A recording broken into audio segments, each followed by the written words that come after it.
introducing my dear friend, Caroline, who I've known for 20 years, more than 20 years.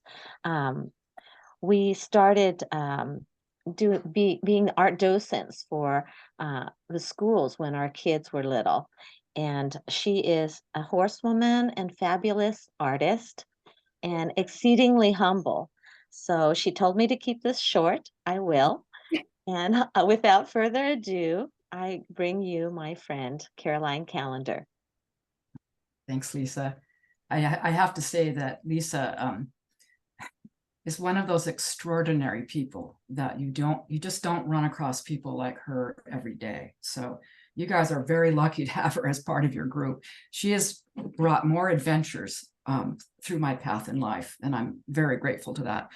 But anyway, I'm super excited about being your presenter, and I have never taught over Zoom. So if I muck around a little bit, changing screens or stuff like that, please be patient with me. So I am not a Sumi artist. I'm a horsewoman and an equine and artist, fundamentally equine artist, who enjoys using Sumi and what I call Sumi-esque techniques for my art. So when I show you some of my work, you may think, oh boy, she's kind of sloppy with the ink and doesn't really control the line very well.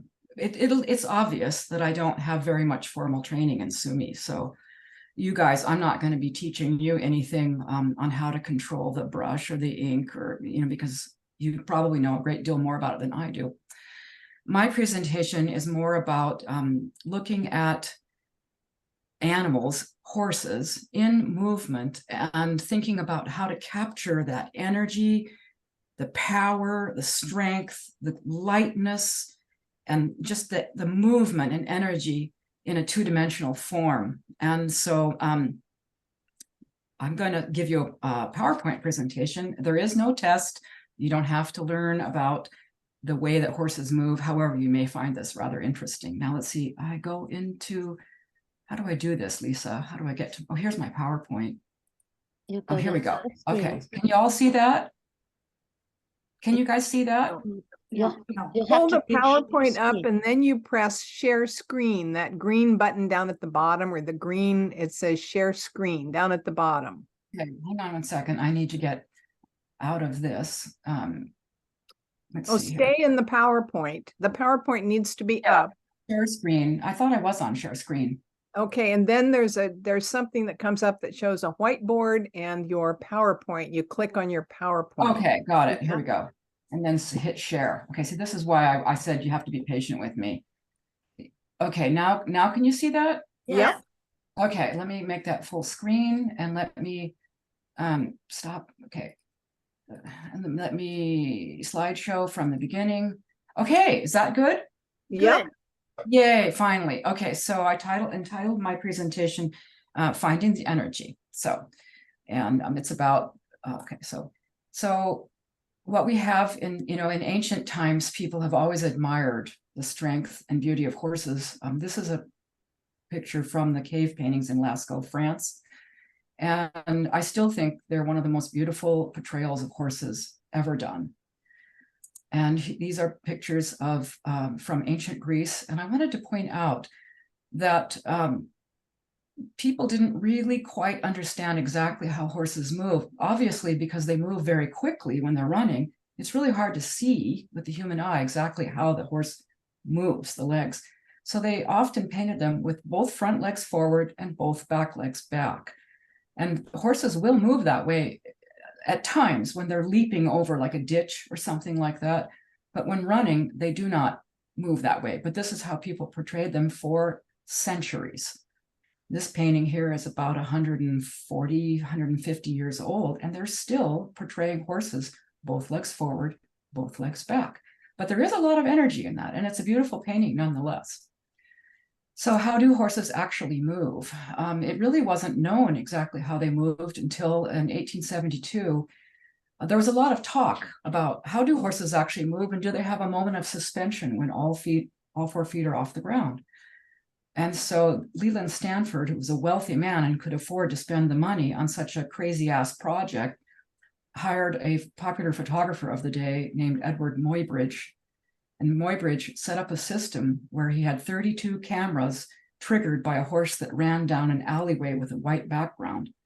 And he shot 32 still shots and then put them together. And this is the first movie.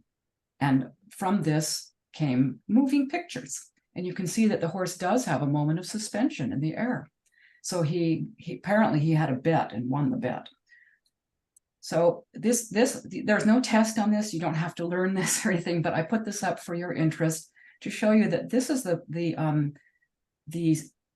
order, the footfall order of the various gaits. Over here, this is a trot, and this is a gallop, and all four-legged animals move in this gait pattern. Your dog, when he's running, will have the same footfall pattern as a horse.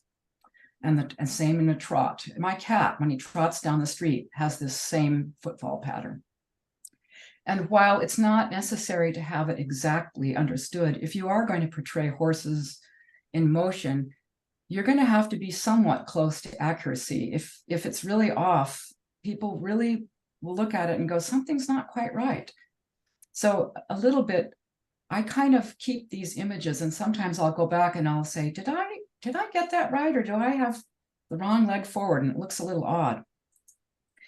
Here's a painting I picked wherein there's a lot of energy, and it's an appealing painting, but a horse does not move that way. It's energetic and it's appealing, but a horse does not move that way.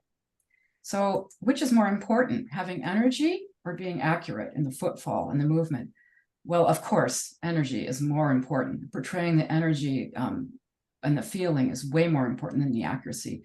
No horse actually really moves that way, except, this, again, both legs forward, both legs back. It's not really a very realistic form of the way a horse really moves.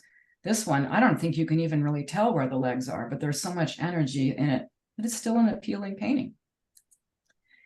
So how do I see the energy in the horse? For me, it starts with the curve of the spine, and that's the very first thing I feel in my body and in my head when I begin to draw a horse. This horse on the left was painted with Sumi ink actually on a sheet, and I put it down on the ground and painted on it on top of a lawn. And I started with just kind of this movement right here of the spine, and I keep the brush moving these curves, moving these curves, moving these curves. This one was done out of my imagination, and this one was done from a photograph. Again, I start with the kind of the line of the spine moving into the neck. And this one, I am careful to make sure that the footfall pattern is correct. This is a trot. The hind right and the front left move in a paired movement. And the hind left and the front right move together in a diagonal pairs. But again, don't worry about it. I don't even know why I'm mentioning it. It's just that I'm a horse person.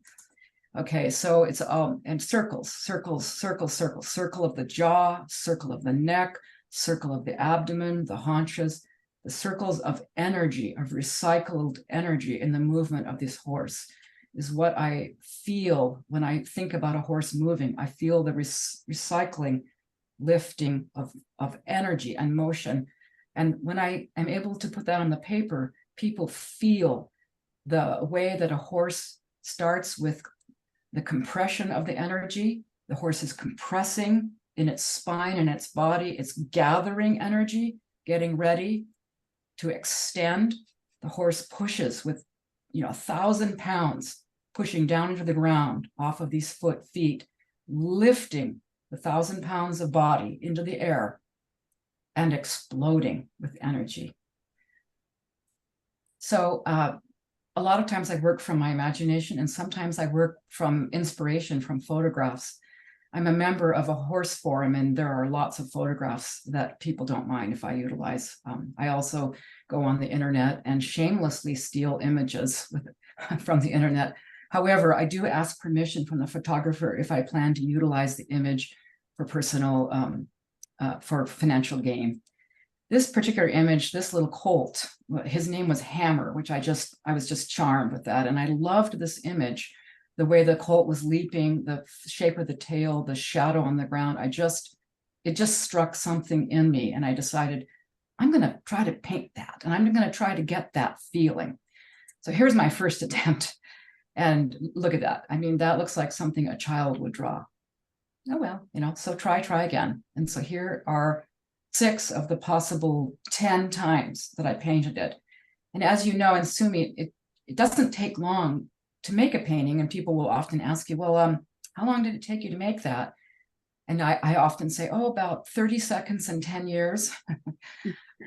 So these are painted on a sort of a khaki colored paper. I don't remember the type of paper. And I utilized some white in here to get just another dimension. And if you remember, the colt was brown and black and white. So I utilized like I don't know, maybe a 30% here to get a feeling of the different colors. And then over here, I decided to add in the bridle, just a more expression of energy. So one of the things, again, as I mentioned earlier, the thing that I really focus on is the spine, the arc of the spine, and the movement of the tail and mane as they follow, like whiplashing. When the horse moves up, the tail comes behind. As the horse is coming down, the tail whiplashes. So I just loved this image. This is a very heavy horse. He's probably close to 1,500-pound draft horse. And look at him. He's lifting himself off the ground almost in flight. So over here again, I've got the arc of the spine. That's really important to me. And I re-emphasize that with a light, it's probably a hake brush, a swish over the background. And I portrayed this one again. I did it again and utilized more, you know, this is just, I can't remember, a swish of the brush to kind of get that feeling, splashing, the energy, movement, excitement. And over here, again, I just did a little background. This one's out of my head, my imagination. So sometimes I use, again, like I mentioned earlier, like a 20 to 30% saturation pigment here for light. And then I'll go over with a darker, drier brush to get heavier things. And just look at the tail. Look at that swish there. I just love that. And with horses, the tail is often they're very emotional animals. People don't realize that horses are extremely emotional animals and very expressive of that with their tail and their ears, you know, pinning them or putting them forward. And the tail is just so expressive. Horse people look at this and they know exactly what I'm trying to portray. And I call this one Sassy Mare. And the brown is actually instant coffee. So people have asked me, well, do you paint other animals? And of course I do, dogs and cats and people too. This particular photo was on the horse forum, and this dog was named Badger. And just the name alone, just it's utterly charming. I love the feel of this animal. And when I try to capture an animal in a portrait, I have to try to capture that animal's personality. And how do you capture personality? I mean, that's really, how do you capture personality? Well, you got to look at things like the angle of the eyes. This is super important. The flop of the ears, the droop of the tongue, the tilt of the head. All of these things are what express personality in physical, you know, two-dimensionally capturable form. So this one I did very quickly, and you Sumi people can note that it's overwatered. There's not a lot of brush control. You know, it's immature in its use and skill level in Sumi. However, the feeling of that dog is there in that painting. And so therefore I feel very happy with the result. So another form of my artwork that I do, let me back ahead here, is I'll use Sumi ink on watercolor paper, and I'm painting as if I were painting in watercolor using the same techniques. But I use Sumi, and there are some advantages to painting with Sumi on watercolor. Ink goes into paper differently than watercolor. It will go into the paper, even watercolor paper. It penetrates further rather than laying on the surface. Consequently, I can use layer upon layer upon layer of wash to achieve a very soft effect here that really gives you the feeling of a well-brushed, healthy, really soft cat. and the golden eyes. Now, obviously, that isn't golden. You can see that that's probably a yellow-eyed cat. You know, that I got the cross-eyed look there. I utilize, even when I'm painting with Sumi on watercolor, I utilize a resist here to maintain the white whiskers. I will also sometimes scratch the whiskers in after I'm completely finished with a razor blade. I can use salt techniques the same as I would in watercolor to achieve these beautiful backgrounds. One of the advantages of Sumi, oops, I'm sorry.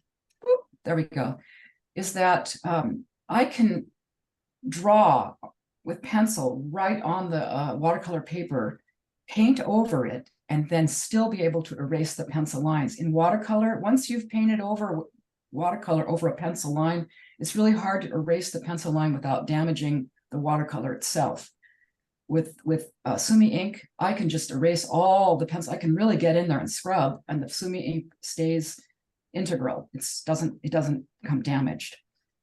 Also, when I put layer upon layer upon layer on my paintings, like I've done here, soft layer, layer, layer, to just achieve that soft feeling, the undulations and sheen of the coat, it doesn't damage the surface of the paper. Watercolor, if you put on too many layers, the surface starts to break down and it will become, it just does, it loses its crispness. With Sumi ink, I don't.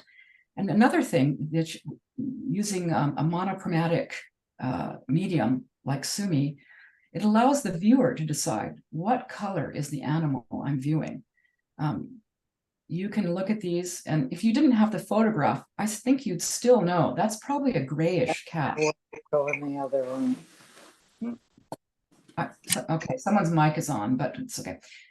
And so when you look at these horses, I know this is a golden colored horse, and this is a brownish black one. And so when you look at this one, you kind of think, well, what color is that horse? And I can tell you what color it is. It's a reddish colored horse. And this is a blondish colored woman. But even though the ink color in this horse and the ink in this horse is absolutely the same ink, the color result is quite different using Sumi ink in the layers and layers of light washes. This one I wanted to include because I did this portrait in ink, and this woman this was her final goodbye to the horse that she'd had since childhood. And it was an old horse that was scheduled to be put down the next day. And when I painted this, I really felt that I captured that sweetness and feeling, you know, between the human and the horse. And when you have that, and when you can experience that, it's one of the wonders when horse people, that feeling of being close in love and trust with an animal that is so large that it can easily accidentally kill you. And so I did a whole series for people called Portraits of Love and Trust. And this little girl here, by the way, was deaf and had a real connection with this. This was a formerly wild donkey, or burro, I guess they call them. So changing gears a little bit, I did a series I called my Blue Horse series. There are about 7 images, and this is on watercolor paper utilizing watercolor paint. So it really isn't Sumi. However, it's kind of inspired by the use of line, spontaneity, and water as Sumi is. So Lisa asked me to include these. So what this, and I'm going to show you in today's demonstration, I utilize a brush called a rigger. I think you can see this is it's called a rigger. It's got a very long hairs, because in the old days, marine painters used them to paint the rigging on sailboats. So they needed a really fine brush that they could draw straight lines with. Anyway, I laid down these lines with the rigger, and this is a very intense amount of pigment. And then and I'm moving quickly. I'm moving spontaneously and quickly, and I'm going to show you that in the demonstration. And then I came back with water and teased the pigment out into these images here. There's another couple from that series. So the most recently, Lisa again has opened the door to eco dyeing for me, and I've been totally gaga over eco dyeing. And the results, sometimes the paper, the images are not real clear. You don't see a lot of the plant material that we're using in the eco dyeing, but the overall result is beautiful. And it reminded me of those paintings of in Lascaux, France on the wall. And I just felt like, oh my God, that needs a horse. I got to put a horse on that. So I went on the internet and I shamelessly stole these images from the internet. This is painted with Sumi ink, and there's also charcoal in here and colored charcoal. And over here that's the one that I showed you earlier. So this is where I'm hoping to go forward using more Sumi drawings on, I've got lots of eco-dyed paper waiting for me to work on. And this was another way that I utilize some of my eco art. These are image transfer onto encaustic. And so these are paintings that I did. I take a Xerox copy and I've resized it, and I transfer it. It's a reverse transfer onto warm encaustic wax. And I won't go into the detail about it because in and of itself, it's a complicated process. But I just wanted to show you another way that I'm taking my Sumi-esque artwork and changing it and moving it further along. And then this is the end of my presentation. These are some of the horses that have been a part of my life. All of them have been wonderful souls, individuals each. And this is me with the horse that I currently own. So thank you very much. I'm going to move on to my demonstration now. And I don't mind if you want to ask questions while I'm going. So I stop sharing. I go over here to the camera. Oh boy. And I go to the Elmo.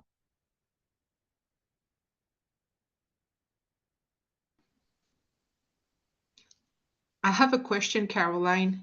Yeah. Mm-hmm. Are you always using watercolor brushes, or are you also using Sumi brushes?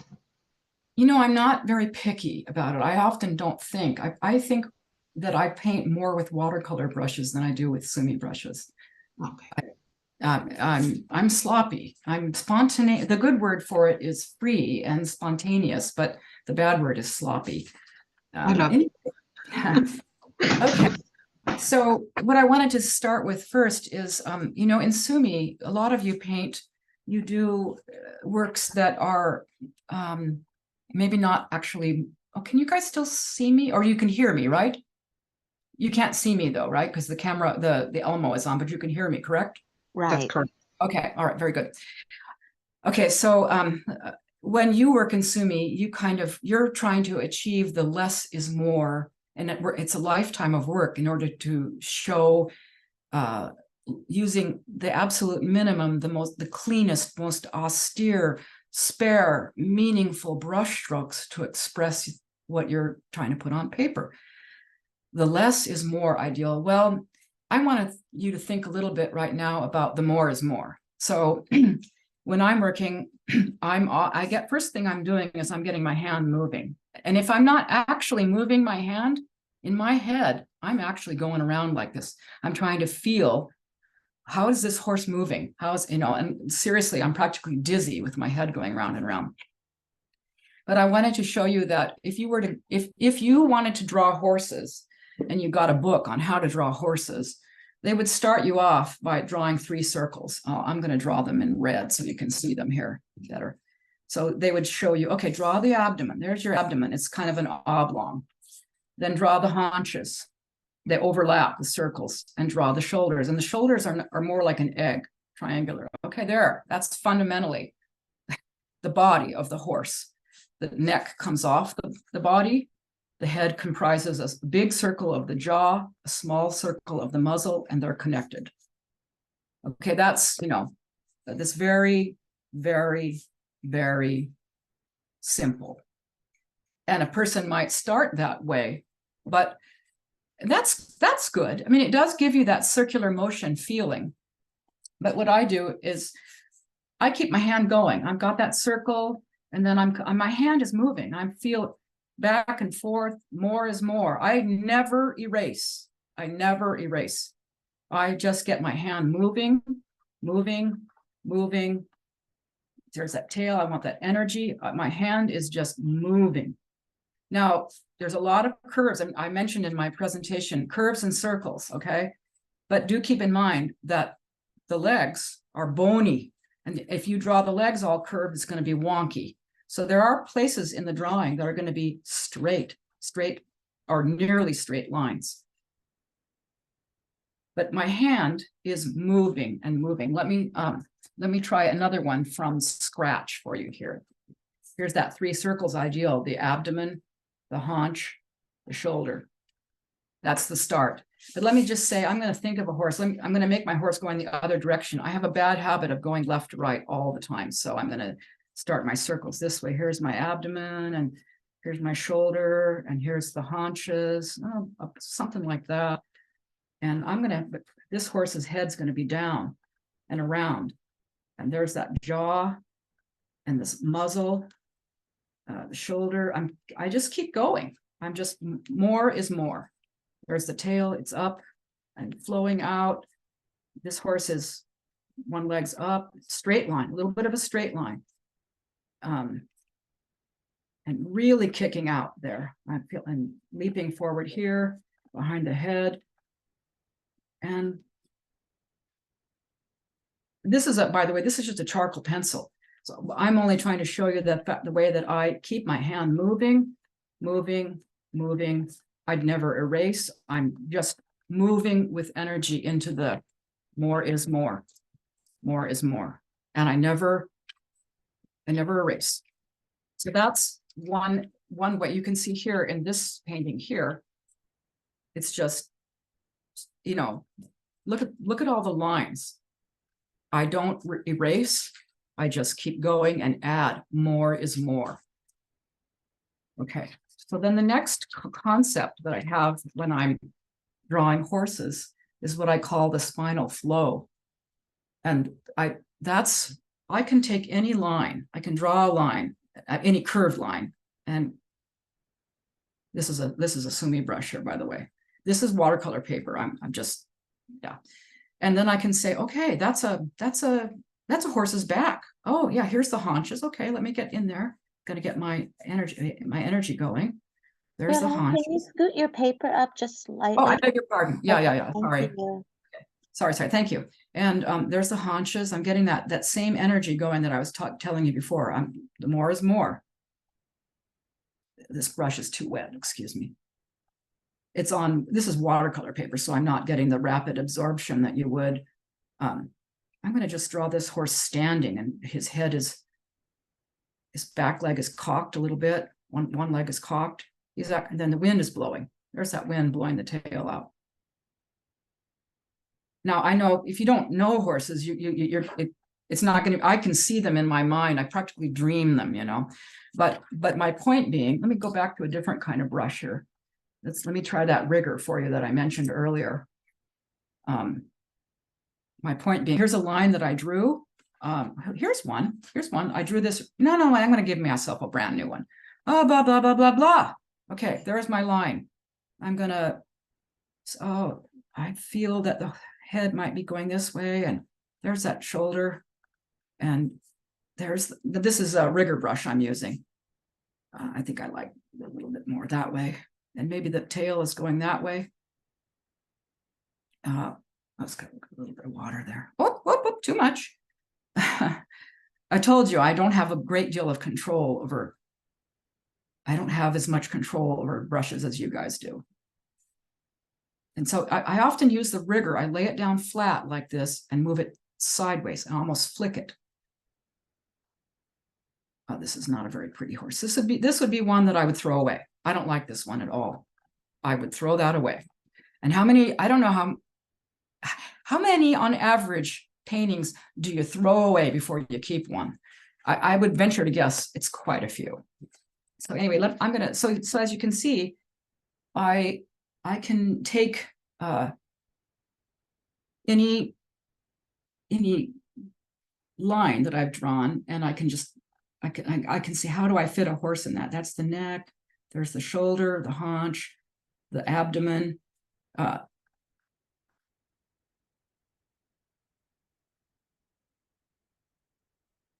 This one's standing on its hind legs, kind of rearing. There's the head down.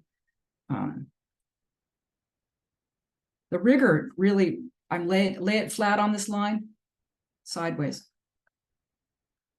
It really And then, as I was telling you earlier, I could, hang on a second, here's a brush. I could come back and this is just water, and I could put some water on here and go in and touch that, and it'll pull. It's got to be somewhat dry. Of course, Sumi, isn't going to move very much once it's dry, so you'd have to do it a little sooner. But if I wanted to put in some mid-range values, I could kind of pull that in a little bit. Oh, this one's still wet here. I can go in here and just touch that and let it move. You all see me? Okay, good. I'm checking on that. I'll put some, I could get my Hake brush in here. I don't know what I'm doing. Oh, well, you know what? It's really fun watching you work. Thank you. As you know, you never become in love with your work because like 90% of it goes into the garbage. Okay, so I wanted to show you that I do often work from a photograph, often, because while I'm free in my movements, I'm often inaccurate without the inspiration of a photograph. And this is a photo that I really, really loved. This is just a cheap printer copy. I don't even have a color printer. Can you believe that? And I went back over it with a pen and marked out the spinal flow right here, this big, very important line right here. And I kind of outlined it, but this is the most important line. And then this, where the energy goes up and is compressed right here. So I used that. And then I took, hang on one second here. Where's my paper? Oh.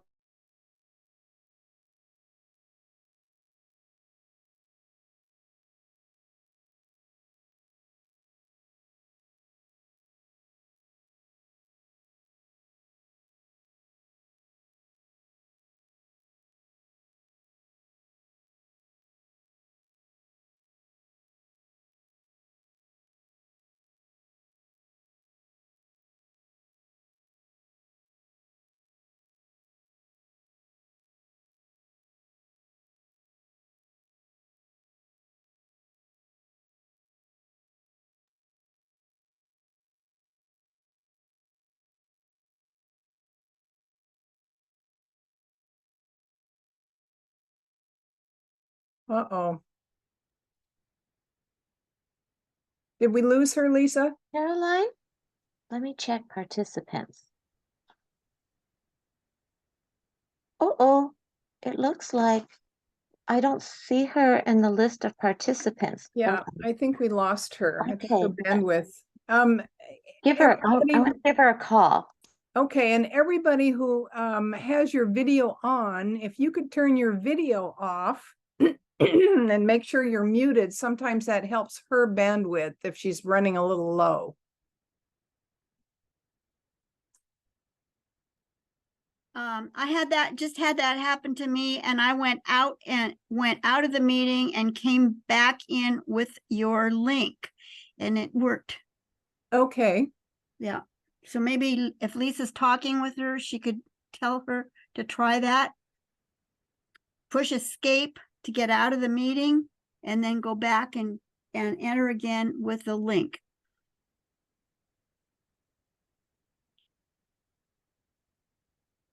It's fascinating to watch her work, isn't it? Yeah. Mm.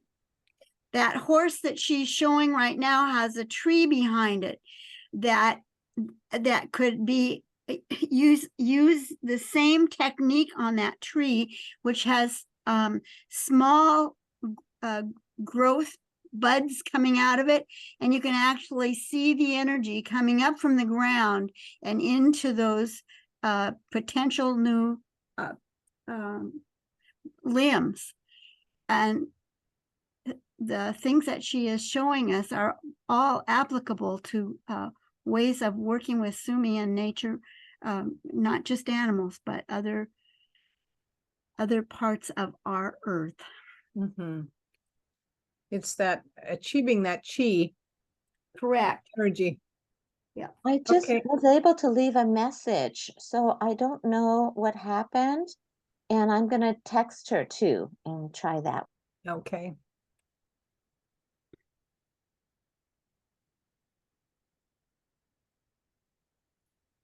I had this happen to me when I was teaching one time, and it was a fairly large group on Zoom, and the internet went down and where I was, and I had to pack everything up and go home to my internet 15 minutes later and call everyone back. It was just mortifying. So I feel badly when this happens.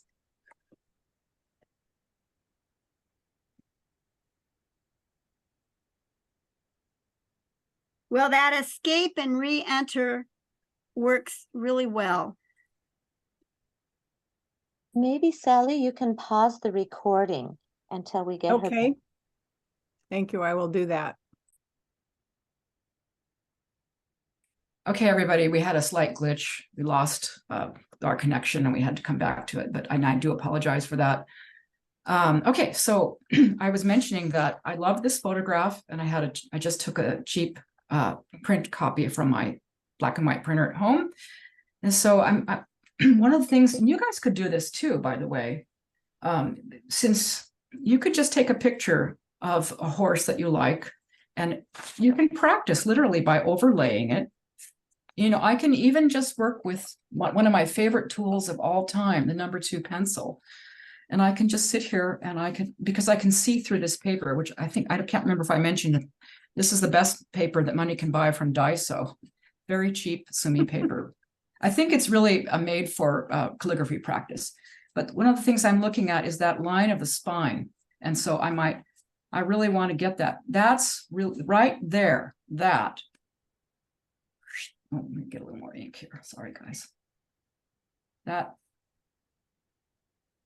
That's the most important thing right there in this drawing. That's the most important thing. If I never got anything else, that and this,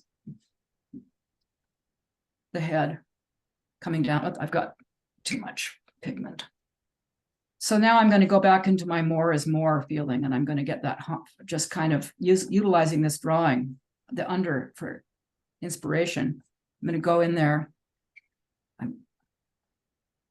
I wanted to drop the pigment level of this because while I like to have these lines help me to get things positioned correctly, I don't want them to be the dominant feature. So I'm dropping the pigmentation level down to something less than the dominant. So there's that circle for the head, there's the circle for the muzzle, here's that slightly triangular shape of the shoulder. In this case, I can barely see through. I think the front legs are dropping down kind of like that.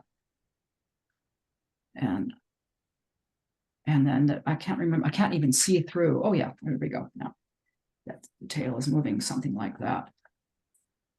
So there's the horse. That's it. But I utilize those light lines to help me find the energy moving like this, finding the energy, the arc of movement. And I don't care. More is more. More is more. And I might come back. Maybe I want more is more. Okay. But I do like, me personally, and you asked me about brushes, because I have not studied how to control brushes, and the big ones can be overwhelming for me, to be quite honest. I feel sometimes overwhelmed by them, how to control it. It's just so big. And if you lack the confidence, I mean, as you know, in Sumi, the minute you touch the paper, you have to start moving because the absorption begins to happen. And you can't just sit there and touch the paper and go, you know, you got to move. You have to have a commitment to it. I love that about Sumi, that commitment to it. But I am not strong enough in my control of Sumi to be committed in great big brush lines. I want to be able to kind of get in here and, you know,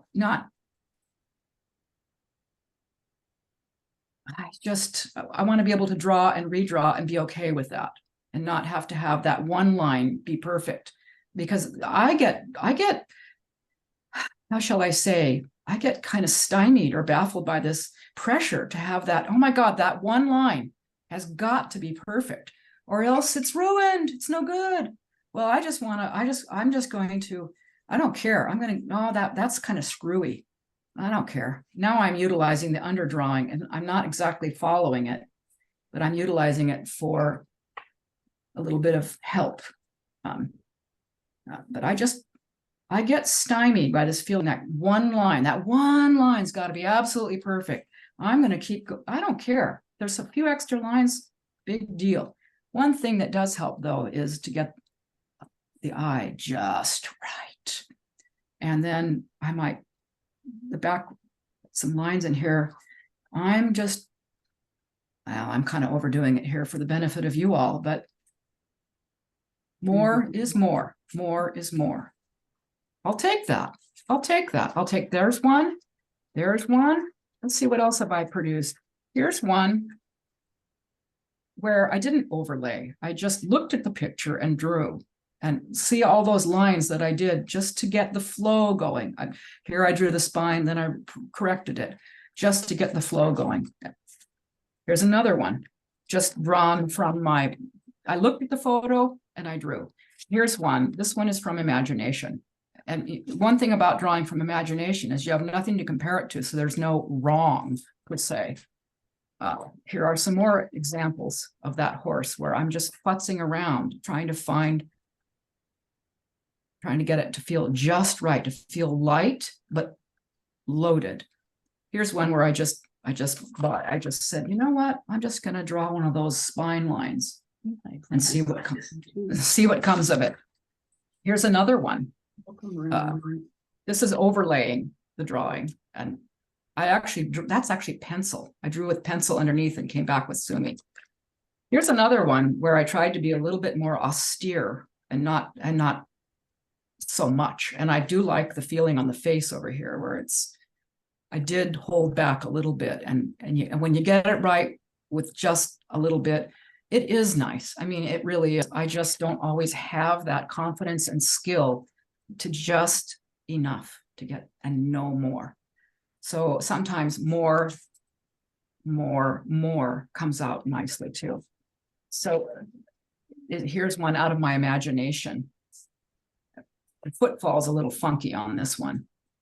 This is using a dry brush coming across. Here's another example of just more is more is more is more. And this one, footfall wise, is crazy. It's not right, but it's kind of charming. There's another example out of my imagination. More is more. So here's another photo that I really liked. And I came and I drew the energy lines on this, giving the more importance, I'm not necessarily following the outline of the horse, but this curve is really important. This stoppage of the forward motion is equally as important. It's a compression. So there's the horse, more is more is more. Okay.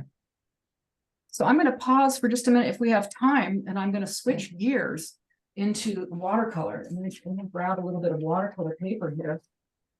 On my presentation, I showed some examples of what I called the Blue Horse series.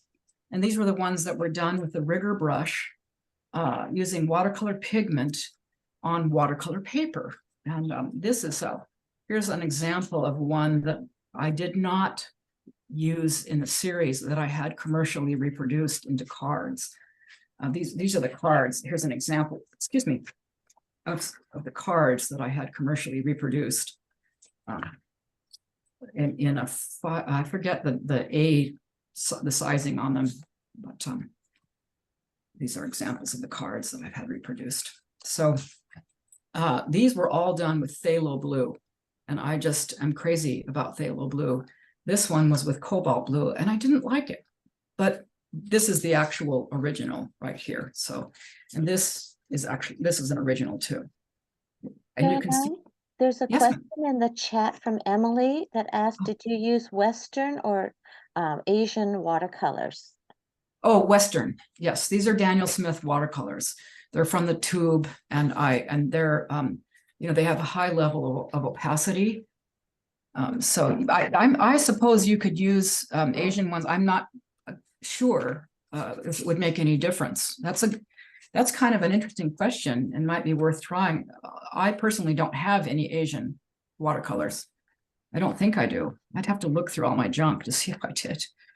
But okay, so I'm going to use that rigger. There's that rigger brush that I was talking about, and I'm going to pick up some fairly high level of opacity from my this is it's just a tube watercolor, and I activate the dried out tube. If you've never painted with watercolors, this is dried, but it's not ruined. It's not like acrylic that once it dries you can't use it. This is dry. All I do is reactivate it with a little bit of water.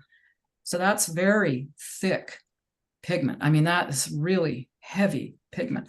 And I go back to the painting, and you can see I drew the smaller ones. It's a little harder to work really small with a rigger this size. The size of the brush is going to relate to the size of the drawing in terms of the fact that I often lay the rigger completely flat on the paper like this and do this motion where I'm rolling the brush in my hand and flicking. And that's how we kind of get some of these interesting, just unexpected movements. For example, in this one, I believe I might have rolled here and then later pulled it out with water. I probably did a little bit of a roll there. So that the rigger has been what helps me to do that. So I'll just take, Bob, yes. I want to know what kind of watercolor paper you're using. Oh, I'm a big fan of Arches watercolor paper, and believe me, if you do wish to paint with watercolor, the single most important purchase is the paper. The paint is, you can manage with practically anything, but the paper, if your time is valuable to you as mine is to me, then I don't even like to paint on crappy watercolor paper. It's just, so I use Arches paper. It is expensive, but you know, hey, I'm worth it now. Is it cold press or hot press? Cold press. I prefer cold press. Yeah, that's just me personally. So this is cold press. This is 140-pound Arches paper. So I don't, you know, if you were going to muck around, you could get the 70-pound, but I would stick with Arches if you're able to do that. If you're able to stick with Arches, I recommend that. So I'm going to start with a little bit of my spine energy line. Look at that beautiful line, thick and thin, that I can do with this beautiful rigger.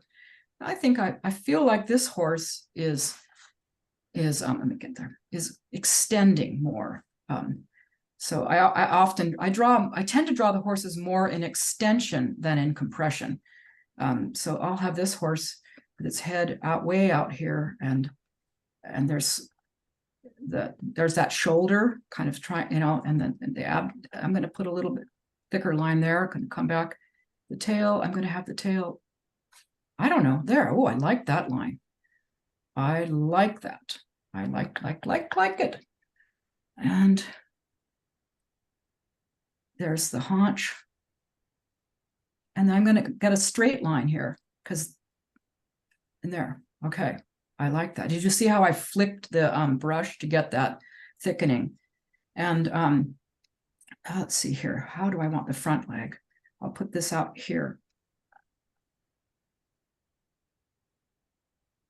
Okay. So the other leg, this is going to be exactly the kind of position that I was telling you in the old days they did. That really isn't exactly how horses run all the time, but they will be in this position in part of their, sometimes in running, for example, like leaping over something. Anyway, it's a tried and true position. If they can do it and it worked for them, I'm going to do it too. I'm going to have this horse with his mouth open. He's just there. I'm going to put a little bit more paint there now.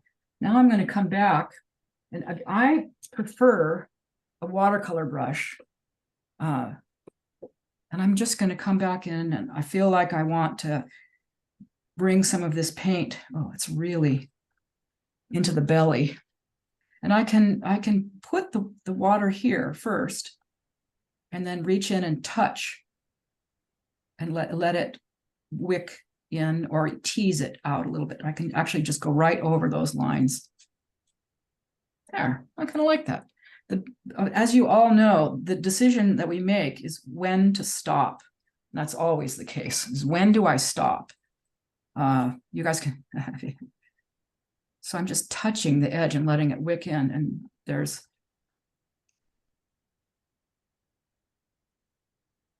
there. I believe the only thing I need to add to this is an eye. There, done. I think I'm going to stop right there. Oh, wait, no, wait, I changed my mind. I feel like I want a little bit here. It's a little bit and a little bit there. There, done, done. So that isn't exactly Sumi, but it kind of has the feel of Sumi because you're focusing the most on the quality of line. And that's really what Sumi is all about. It's the quality of line. And so at this point, I'm going to stop and answer any questions if there are any. I cannot see the chat on the side, so if someone would read me the question, if there are any. I think people should just unmute themselves and ask directly. Yeah, let's talk. Let's I chat. agree. Caroline, this is just fabulous. Oh, thank you. Thank you. You know,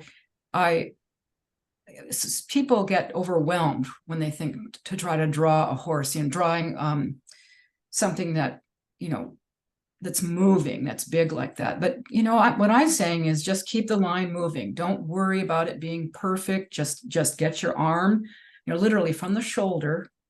You can hold the brush in the Sumi manner, you know, upright and just move and just keep moving. And if you want to, you can use those 3 circles, a spine line and some 3 circles to get you started. Don't worry about the footfall order. I almost regret that I put that in the video, but I don't want people to get worried. But have some fun with it. Have some fun with that movement. Any other questions? I think achieving that energy is always so difficult, and you have just given us a demonstration to show us how really simple it is when you just get into it and start moving. Start moving. Wonderful. Yeah, more is more. Start moving, more is more. Do not worry about the need to have that, you know, spare, austere, I got it with that just one brush stroke. And I totally admire that. When I look at really the masters, you're in awe of how they captured things in one stroke. It's what makes Sumi endlessly fascinating. But I also get overwhelmed with it. It scares me. It's like the white page syndrome where you look at the white page and you're kind of scared to start. So if so, just get your arm moving in circles, get a pencil on there, overlay a picture, and just like maybe you want to draw a dog or a giraffe or a cheetah. Try what I was doing with the photograph and overlaying it with something cheap and relatively clear and just start moving. And eventually you'll kind of see which line you want to catch, and you can go back over that with your with one of your brushes, and consequently get with, you know, when you come back with a brush, you'll be able to go over that line and utilize some of this is my rigor, utilize some of the qualities that you can achieve with Sumi brushes with increasing pressure, decreasing pressure, sideways move, all of the things that you can achieve with a Sumi brush. But you can start with a pencil or anything, and the freedom to just more is more. Okay, anything else? Such a good demonstration of just what Sumi is all about, finding that essence in just a couple of strokes. And you just demonstrated it so beautifully. Oh, hi, Lisa. She says, love the rigor of rigor. You know, I have to tell you, this brush here, this rigor, this is a Kolinsky sable. It's a Daniel Smith, which, god darn it, why they, you know, left the East Side. Anyhow, they're hard to find. I went to Artisan Craftsman Supply in Seattle, and the best that they had was this, and this is a cheapie and does not have the same quality of line. You just can't, you know, here's the line that I can get with this one from Artisan Craftsman Supply, and here's the quality of line that I can get with this beautiful rigor. that I've had for years. It's just, you know, knocks you off the water. It's so superior. And they're just so much fun to draw these beautiful fine lines holding, you know, in the three-dimensionality of Sumi, left to right, top to bottom, up to down. And that's the one thing when a lot of people don't think about that, that's a dimension too. Down into the paper and up out of the paper, down into the paper. And I even, when I'm working on the horse, I even think a little bit about that, about as there's a place where there's a contraction in my feet, in my mind of energy, a compression, or like where the horse is pulling the energy in and it's about ready to compress outward. I will often literally press down into the paper more. In fact, sometimes when I'm visualizing a horse running, I will compress my body. I'm going to go off the Elmo here and just talk to you guys, okay? Okay, there I am. I'll compress my body. I'll get all contorted in my mind as I'm thinking, oh, the neck is, ooh, like this. And then it's, you know, I'm sitting in my chair kind of going, how do I draw that? Oh, it feels like that. Or, obviously our spines are not the same. You know, horses are horizontally oriented and we're vertically oriented. But there's the same feeling when the horse lifts its head, when a ballerina, when she stands with good posture, she's lifting up through the neck and shoulders. Horses do the same thing. When they meet each other and they're presenting and they're kind of, they'll lift their head up and arch their necks and touch noses, and they're presenting and trying to figure out, you know, who's going to be on top in the hierarchy. But they lift the shoulders the same way we do when we have good posture. So I'll sit there at my desk and sometimes I'm finding myself getting all contorted as I'm thinking, well, this horse is kind of twisting and he's pushing off that right leg. And once I kind of feel that in my body, I start to try to put it on the paper. Wonderful. I Thank guess you that's so it. much for presenting today. Thank you for having me, and I do apologize for the delay. I had made the mistake of switching to a different Bluetooth network. I mean, not Bluetooth, the Wi-Fi. And so I thought it would be better, but it wasn't. So I believe that's the problem. So anyway, I encourage you guys. I do have photos that I don't know how I can send it to you, but just if you feel like drawing something in motion, you know, the internet is just full of images to work from. And I would suggest that you start with a spinal line and then go on over that with your pencil or your brush, moving in motion for the 3 circles, the shoulder, the abdomen, and the haunch, and then move from there. Draw, draw, draw, more is more. Wonderful. So inspiring. Okay. Thank you, guys. Thank you for letting me join you. And I guess I don't have any more questions, so we'll just call it a day. Well, we may have to come back and invite you back at some point. Because I think this was certainly very, I think I'm speaking on behalf of the organization, very enjoyable and a real learning experience too. Yeah, So. you know, one of the things that might be kind of fun sometime is, you know, I showed one example in my PowerPoint of painting on sheets. And that picture is about 2.5 feet by 3.5 feet, something to that effect. And the fun part about it was I drew it. As I said, I put the sheet on the lawn and I stood over it and bent down with a fairly large brush and just started, instead of just arm motion, you know, like this, I'm going big motion. And that was really fun. And it was really fun. And working large can be so terrifying, you know, but sheets are cheap. I went to Goodwill and bought some sheets and painted, and they worked very well. And it's it tolerates laundering. You know, Sumi ink is pretty permanent, although I wouldn't launder them all over and over again. I should have brought them to show you, and I can run and get them really quick, but I had my mother-in-law quilt them. In fact, you guys yammer for just 1 second. I'm serious. I'll grab it in 2 seconds. Yay. Okay.